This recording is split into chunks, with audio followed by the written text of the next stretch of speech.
crafty friends, it's Donna here, and I have a set of 5 beautiful inky cards for you today.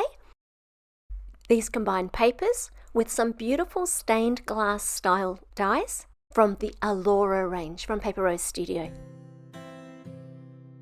First, there's this 2-part die called Alora stained glass background, and then the butterfly stained glass die. Aren't they beautiful? And here's the inky papers I was telling you about.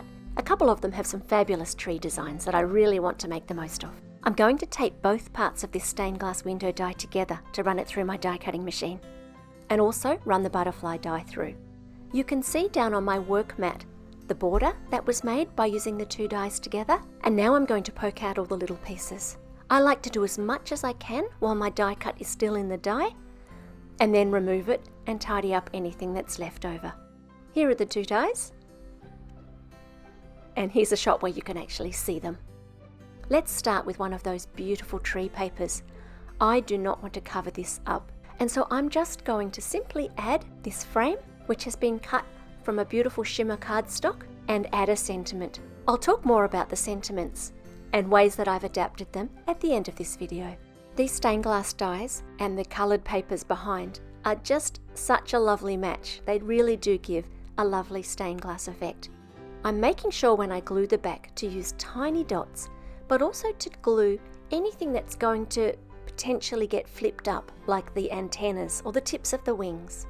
Also, because I've used such tiny dots of glue, I want to make sure that my die cut is in really good contact with my paper, and so I'm using some acrylic blocks just to hold everything down until that glue is dry.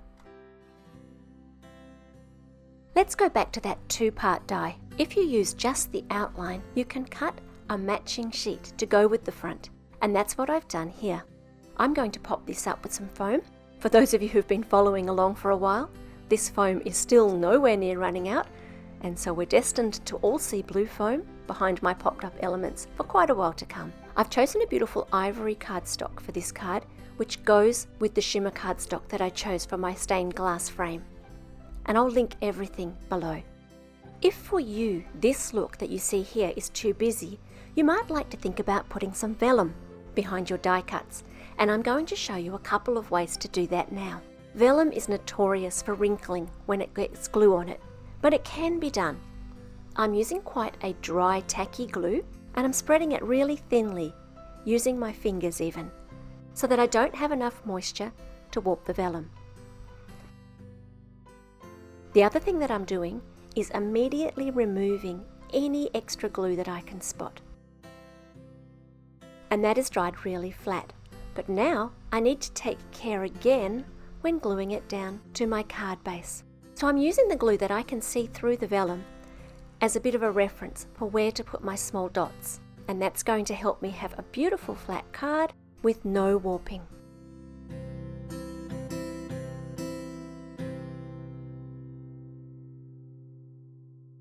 If that kind of fine glue work is not for you, then stick around, because the next card I'm going to show you a different technique that allows you to be a bit freer with your adhesive.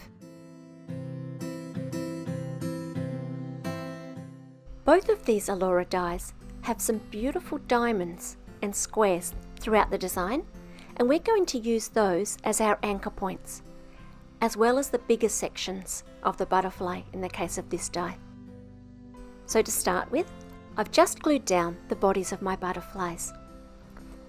And I've saved, I like to think that I've saved, actually I rummaged through my waste paper basket and found again all of these beautiful little diamonds.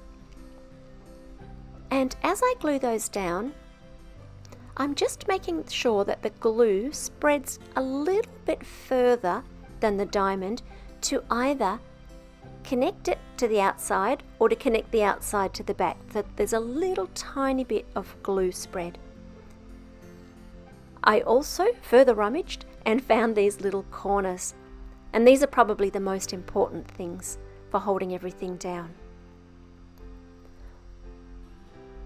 And you can see when I lay this down that you'll have a much subtler background now that we've added the vellum.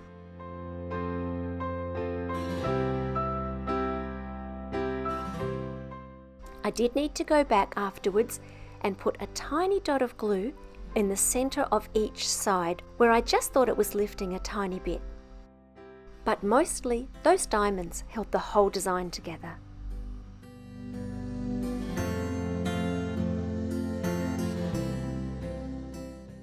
Let's have a quick look at the sentiments, because I've done a couple of little things that you might find useful when it comes to making the most of your sentiments.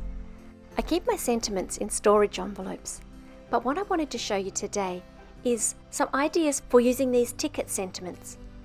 I love the tickets, but I don't always want a ticket sentiment. And you can quite easily cut down the top and bottom and turn it into a strip.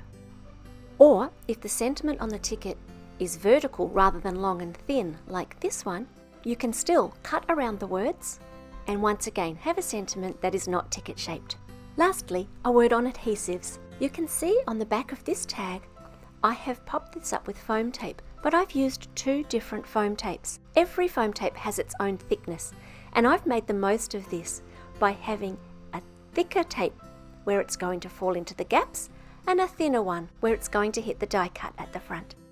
I hope you've enjoyed these cards, that you have loved looking at these beautiful papers, that you have got some great ideas to use in your own craft room, and that you're having a super day.